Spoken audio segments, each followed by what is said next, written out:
What is up, ladies and gentlemen? Welcome to World's Finest, brought to you by the Comic Collectors Guild. My name is Jake. You guys know me as the Superman, and joining me, as always, is the Bat himself, Lee Lawson. Lee, how are you, sir? I'm great, my friend. Doing great on this evening. How are you? I'm good, man. I'm excited. We're going to talk about some news stories. We're finally getting some news in the entertainment world, post-COVID. So, I guess during COVID, but we're starting to get some news. Wait, is COVID over? It's going. Yeah, I wish. So this show is obviously going to be a little bit of a hodgepodge of different topics, different things, but we wanted to highlight kind of the things that are going on in the world of entertainment right now. Yep. Starting with a show that I know is kind of near and dear to your heart, The Walking Dead. Is coming to a close after this long run that they've had. So I guess you're kind of the connoisseur as far as The Walking Dead, as far as us two. So what are your thoughts on the show finally coming to a conclusion? It's been around for a long time. We've had it now 10 years. I mean, it's going to end during its 11th season. And there's a lot of talk about, The Walking Dead ending, but there's also, that's for all you guys that know, if you haven't heard, it is ending. It's going to end in its 11th season. They've got 24 episodes to wrap up in 2022. But then it's carrying over with the Daryl and Carol spinoff. So, they've taken two of the most popular characters from the show right now, and then they're going to have it spun off into their own thing. So really, The Walking Dead might be ending, but The Walking Dead story will be continued to be told through that. So that was a nice little thing. It was bittersweet. You're getting that, hearing that it's ending, but then carrying on, obviously, with Daryl and Carol. And not only that, but we've got the World Beyond, which I believe starts in a couple weeks, and we've still got Fear the Walking Dead out there. So, you know what I mean? So the Walking Dead universe is still alive and well, but it's interesting to see what they're doing. And don't forget, we've got the 3 Rick movies coming up as well. Speaking of which, on the day of recording, happy birthday to Andrew Lincoln. Today is actually his birthday as we're recording, so happy birthday to you, Rick. Yeah, indeed. Happy birthday, my friend. You've given us some great hours of television. Absolutely. Yeah. The zombies are going to be around still for a while, I feel like. Yeah, they're going to be around. They're going to be around, but it makes sense why they're actually ending, because it's been around for a long time, but at the same time, as shows go on, actors get more and more expensive, right? And a lot of things, it just becomes more and more expensive as it goes on. But while that's happening, the audience is usually eroding. And so that's really what we've kind of happened here, I think, is what's happening, is the fact that, we've got a lot of people that are on that show that have been on there. Even though they kill off a lot of people, they're still bringing some people in, and people are going on and on and on, and continuing on. But the audience has been dropping pretty sharply since really, I think the turning point was when Negan beat down Glenn pretty brutally. That's when the audience was a pretty sharp drop right after that. It still does fantastically well compared to a lot of network television shows and things like that. Yeah. But it's not nearly doing as great as it once was. Well, it's kind of funny you said that, because that's kind of where when I kind of slipped off the show. Although I love watching Jeffrey Dean Morgan as Negan. He was just world class in that role and perfect for it. But that's kind of when I went from watching it very, very heavily to slipping off. So it's kind of funny, and I agree. As far as television, that's a long run. A lot of television just hope to get past one season. So 11 seasons. And it's not like they do just 4 or 5 episodes a season. They're a lot of episodes packed into a season. So they've had a heck of a run. And it'll go down as one of the most successful television shows of all time, and definitely the best zombie-based genre thing I think ever put out, TV or movie. Oh, yeah. And what's funny is that they really had a hard time selling this to a network. They really did. Some networks wanted it to turn into a procedural, like having a zombie case of the week, having a pair of detectives or something, which doesn't make any sense. Veers far off from source material, which was a graphic novel. But then AMC picked it up. And like I said, at one point, man, this was doing, and it was unheard of for a cable network show to be grabbing and pulling in more ratings against its competitors. You know what I mean? That Sunday night at 9:00, whatever else. At some points, it was beating football, Sunday night football. It was huge in the ratings, and again, still is doing very well, but nothing compared to what it was at one point. Yeah, but I'm looking forward to see the spinoffs. I know Daryl; he's been a fan favorite for a long time. So and Carol as well. So it'll be cool to see them live on. And they've done it. geez, talk about playing a character for a long time. Over a course of how many years have they had from filming to when the show? I mean, they're going to be playing those characters for well over a decade. Oh, for sure, man. I mean, definitely. And this really changed Daryl's career, Norman Reedus. You know what I mean? Yeah. He said that plenty of times. And I did neglect to say there's actually another spinoff that they're doing too called Tales of the Walking Dead, which I think is actually, I think Daryl and Carol want to maybe starts in 2023, which is a year after The Walking Dead ends in 2022, but they're doing Tales from the Walking Dead, which is going to be like an anthology series, which I think is a really cool idea. So each episode will focus on different stories, just one story, right. And we'll get introduced to a lot of new characters. But the rumor is we'll also get maybe like some one shots of characters who even died beforehand, right. You know what I mean, or died during the show, and maybe we see their adventures before they met up with Rick and his crew, or even characters that live after the Walking Dead flagship ends. So I think that's really cool, and I'm excited about that one as well. But we've got a long life left in the Walking Dead universe. Yes, we do. We're interested to see what that does. Another big thing that happened over this past weekend is DC Fandom Part 2. This wasn't obviously the flagship day where they dropped like trailers and things like that, but DC Fandom did have another special day. Definitely wasn't quite the hit that the first day was. I mean, obviously they did preference saying, all the trailers of Snyder Cut and Wonder Woman, it was all going to be on day one.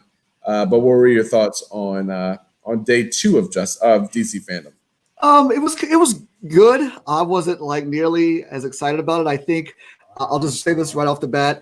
If you guys listen to the other show, I was really hoping that they were going to hold some big, huge movie announcement about, Superman. Since I was really disappointed that the Trinity was, he was one of the main Trinity, obviously, not the main part of the Trinity, and got left out on DC Fandom Part 1. So that didn't happen. I think that was a big, huge letdown for me, at least. But it was cool. It was good. They really was more of a television show update. They gave us updates on like people I know, big people out there, big fans of Stargirl. That was a pretty big hit over the summer, this past summer. It was showing on DC Universe. I think it's leaving DC Universe now and going straight to the CW. But I think a couple times I caught it.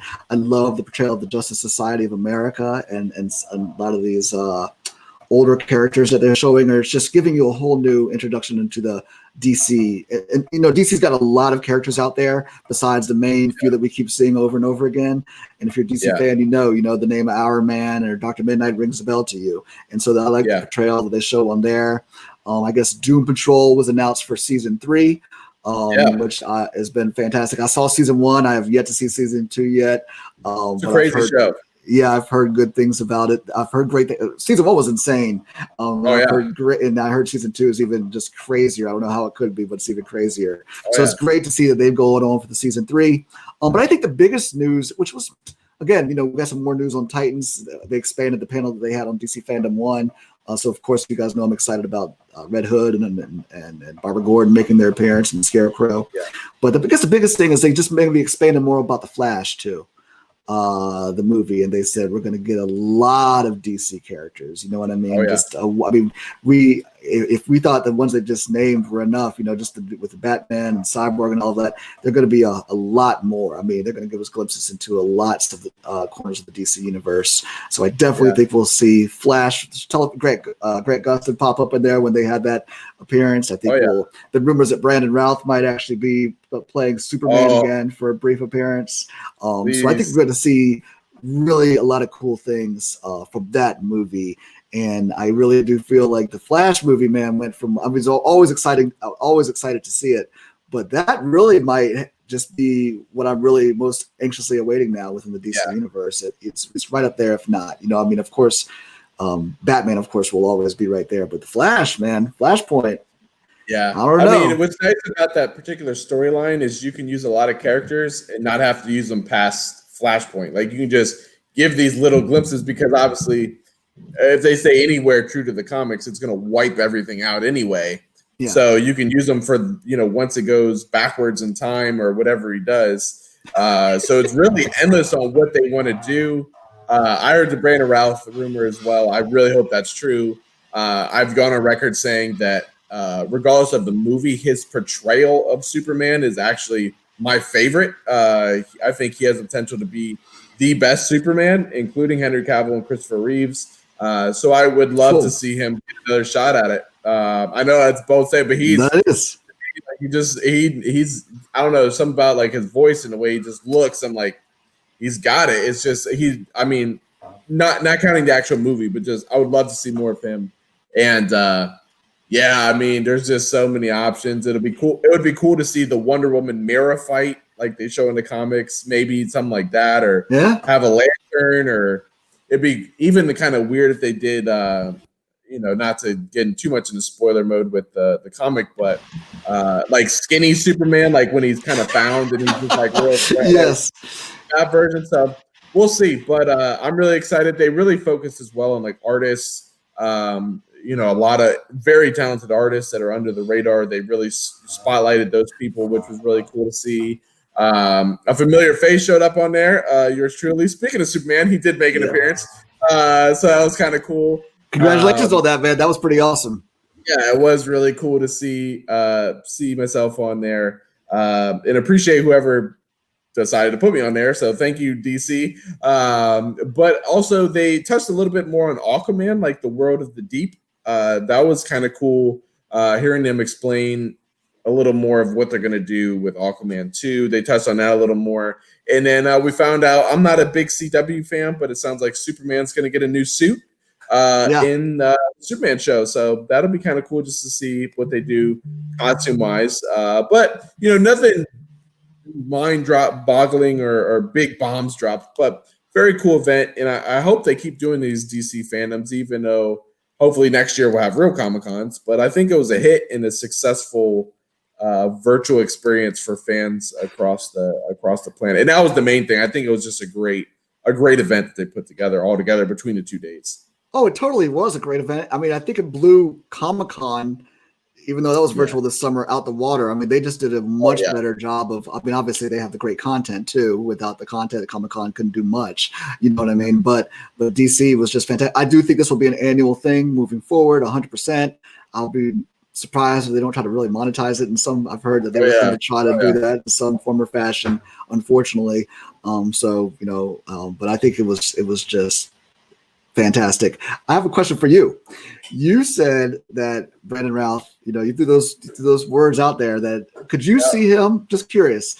Do you think he could do a great job if he was put right in the middle of that Man of Steel movie and playing that? Do you still think he would be able to carry and portray that type of, you know what I mean? And you and I both, instead of Henry Cavill, we're just the only thing that's changing is the actor.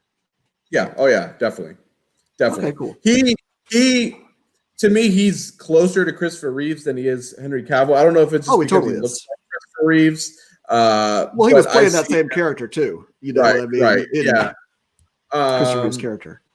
But yeah, I mean, I'm sure he could pull it off for sure. I mean, more of the grounded. I don't even know what the right word to explain Henry Cavill's kind of tortured Superman a little bit. Still trying to figure out Man of Tomorrow kind of thing. Yeah, I think he would do great. It would actually be kind of cool to see them together. I mean, it's Flashpoint. Who knows? But very possible. Yeah, that is very possible. Another big DC news. This one's not quite as cool to report. Wonder Woman 1984 has been delayed again. Obviously, understandably, they're waiting for the California and New York markets to open so they can, get revenue, which makes it.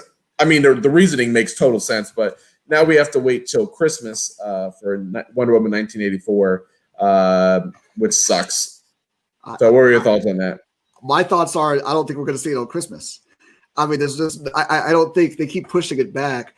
October 2nd was right around the corner. Well, what's funny to me is we talk about this movie and then we get all excited about the new trailers and stuff they drop for it, but it's like we should have already owned this on Blu-ray and digital by now. You know what I mean? It's so crazy. But it's just not going to come out December 25th. I just don't think it will. I don't think the theaters will be opening back up at that point in time. I do love the fact they've given us that, Christmas birth for it. You know what I mean? I mean, any other given year, Christmas Day is families rush to the theater to see movies. That's not going to happen this year. I just don't think it's gonna. I don't think it's gonna open up then, man. I don't. I think this might be an HBO Max thing coming down the road. I don't know. I mean, it's just who knows. But I don't think we're going to see it December 25th. I'm bummed about it. I really am. All of these movies and delays are bothering me. but I don't know. What do you think? Well, I mean, reports are they're targeting late October, November for theaters to start opening. But I mean, at this point, I'm not holding my breath either. Again, I get the reasoning. You got to have those markets for it. I mean, those movies cost a lot of money to make and market, and I mean, it sucks knowing that we should have it on Vudu and it should be on HBO Max by now. But I mean, I it's one of those things, especially with like Mulan. Like I watched Mulan at home and it was great, but the whole time I was thinking this movie should be on a big screen. Like this is a movie experience, and I'm getting robbed of that experience. And Wonder Woman, as much as I'd love to see it on it, I want to see it in the theater. I don't want to see it on my 65-inch TV. I want to see it on a giant screen with Dolby sound and get that experience. So they can push it back as many times as they want for that experience. It just sucks. Yeah. And regardless of the dates they say they're going to open in certain markets, I mean, you just can't put any stock in it at this point because it's just a waiting game. Well, some actually are pointing to the fact that Tenet came and went, and I think there's Warner Brothers isn't even releasing the numbers of what it's grossing. It was $200 million. You know what I mean? But that's gross over what is made, and that's globally, right? Over the past few weeks, worldwide to date so far. But I'm saying just domestically, though, I think too, it's just not doing what they thought, it was going to do. And so I think they really regret putting Tenet out, in my opinion. Yeah. I do think they regret putting it out when they did. I think they wish they'd held on to it a little bit longer to give everybody that, to your point, right? Who doesn't love that theatrical experience? I know I do. I'm also just very greedy with my superhero content. That's why I'm really wanting Wonder Woman to come out, to come out also. You know what I mean? But at the same time, I do think that might have had a little something to do with it too, because with the audience or the not audience participation, but however many people went to see it, it just didn't do so well. Yeah, I know it's tough. They're between a rock and a hard place. It's like you almost want, without being mean, it's like you kind of want the smaller movies that wouldn't make that much money anyway to kind of be the test bunnies to get people warmed up. But eventually, someone's got to be first. And to put it in perspective, like I think Dunkirk made $680 million, and Tenet 200, which I would assume, regardless of what the reviews are on it, I would assume before Tenet would at least have made $500 million. Oh my gosh, yes, yeah. With the Robert Pattinson and John David Washington, I mean, I was like shooing 500 mil, but I mean, I guess it's part of the new world. Yeah, unfortunately, it's rough. But on a happy note, we did get Tenet in a movie in a theater, so it is possible to go get. It's possible. Not many people are, but it's possible. I mean, we're inching a little closer day by day. We'll see. I mean, I'm just waiting for Marvel to release like MarvelCon and like Black Widow to follow suit, and who knows? Oh, dude, that would be great. Now, I think that's what needs to happen. I mean, they need to, because if not, they're just getting delayed, and all of the stories are telling, that they're, especially for Marvel, things are getting delayed. They're starting to make the movies again, but they're not going to release this stuff. Yeah, they're not going to release this stuff until they can in the right order, or won't make. They're all going to look like Steve Rogers at the end of Endgame by the time these things come out. That was good. Yes, you're right. Old. Yeah, I don't know if you saw. Speaking of Marvel, Robert Downey Jr. once again is put to rest. He is not coming back as Tony Stark in an interview, which I don't know why people are like surprised by that, but like he's like 56 years old. Yeah. Well, he is he's in Black Widow though. Yeah, but it's going to be his. So stupid. Yeah, I'm in a minority. On a scale of 1 to 10, my excitement level for Black Widow is like a 2. I honestly don't plan on seeing it in theaters. I'm gonna wait for it to come out. I don't know why that movie's even being made, but I think it's whatever. going to plant a lot of seeds. I really do think that this is going to be something different, that it's not just going to be a straight Black Widow story. Yeah. I think this is going to launch a lot of other storylines, man, in the Marvel universe. It's just not going to be something that comes out and does nothing. I just can't imagine that there's not going to be many seeds sown throughout. I don't know. It's just gonna be hard to go backwards to plant seeds to go forwards. It's like, especially it's like what, pre-Infinity War? Is that what it is? I think it's in between Civil War and Infinity War. Yeah, so that'll be hard to go back because there's so many Easter eggs lined up from the two things. But I don't know. We'll see. I mean, it's one of those things. Like, I get why they gave her a movie, but I don't understand. I mean, I think they're just, hey, like, this is our thank you for all that you've done. That character shouldn't get a solo movie. Like, neither should Hawkeye. It could be Disney. If it was a Disney Plus series, I'm all for that. I would watch that in heart. The movie, no. I mean, but I am excited to see Taskmaster. Yeah, I mean, he's the one. Like, it'll be kind of cool to see, what he David does. Harbour.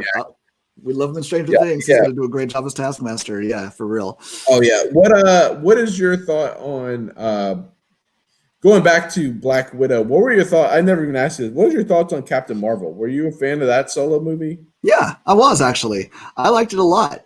Honestly, man, there's not been one Marvel movie that I've gone to, except for maybe Iron Man 2, where I was like really disappointed. And again, I enjoyed Iron Man 2, but you know what I mean? Yeah. It was, I wanted that same thrill ride from the first Iron Man. There's been one that I haven't really been disappointed with. And I thought Captain Marvel was really, I enjoyed that movie a lot.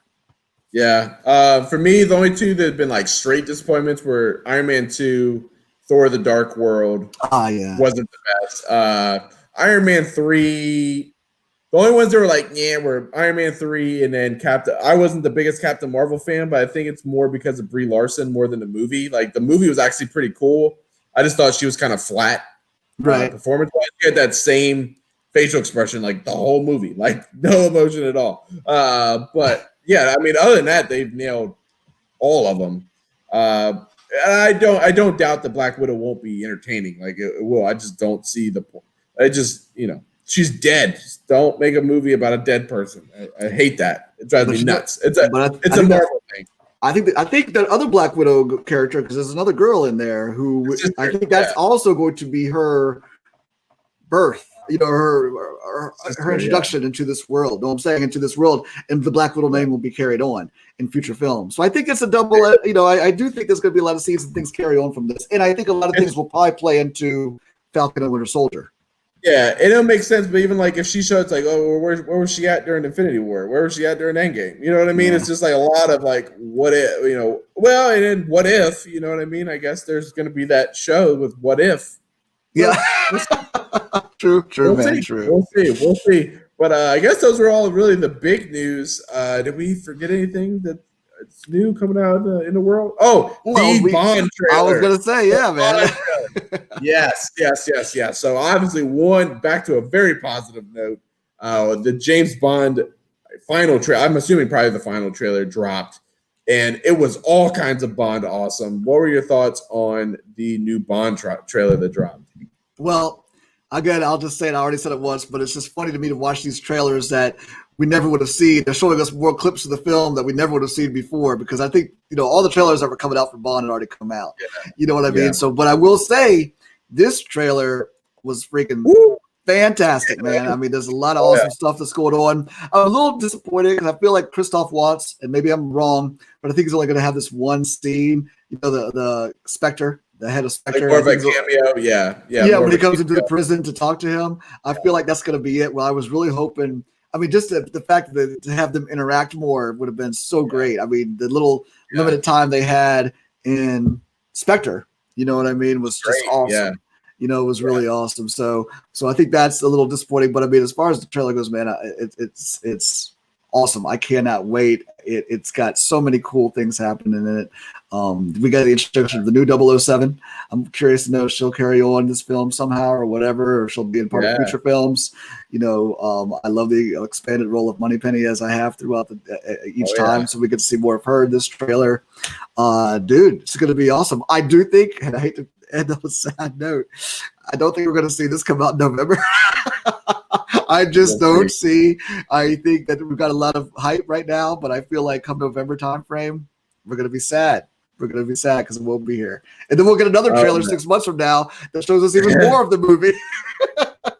Well, to pick up off of Negative Nancy here, what I did love it was such a Bond trailer. Like, I know that's like obviously, but we have seen some stuff that we haven't really seen much in the Daniel Craig era, which is we see like the little plane turn into a boat, and we're seeing some gadgets, and like that's the cool, like almost like retro Bond vibes. I loved it. Freddie Mercury himself, Rami Malek, looks like he's going to be awesome. Like, just he looks like he's bringing his A game as the villain. I love this trailer. It's probably one of the best trailers I've seen this year. Even though no movies have really come out, but as far as this trailer, it's one of the better ones, and it rose my excitement. So I hope it's there in November. We'll see, but hopefully it was a breath of fresh air and something to get us excited. So we're excited to see the finale to Daniel Craig's run as 007.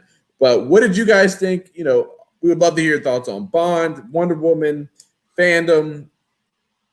Anything you guys have, leave a comment. Let us know what you guys' thoughts are. If you have any questions, feel free to reach out anytime. While you're at it, check out our website, www.comiccollectorsguild.com. Lee, it is always a blast to talk with you, my man. We're going to have to do some more news segments like this. It's nice reporting the news. I feel like the Channel 5 news team. I know, right? I know. Signing off, guys. Yeah, exactly. No, it was awesome. I enjoyed it. All right, guys. Well, you stay classy, comic collectors, and until next time, have a good one.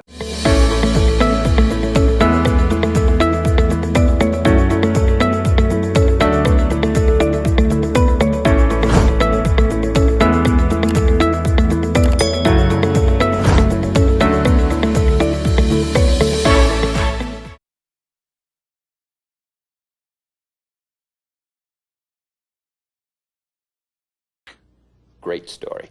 Compelling and rich.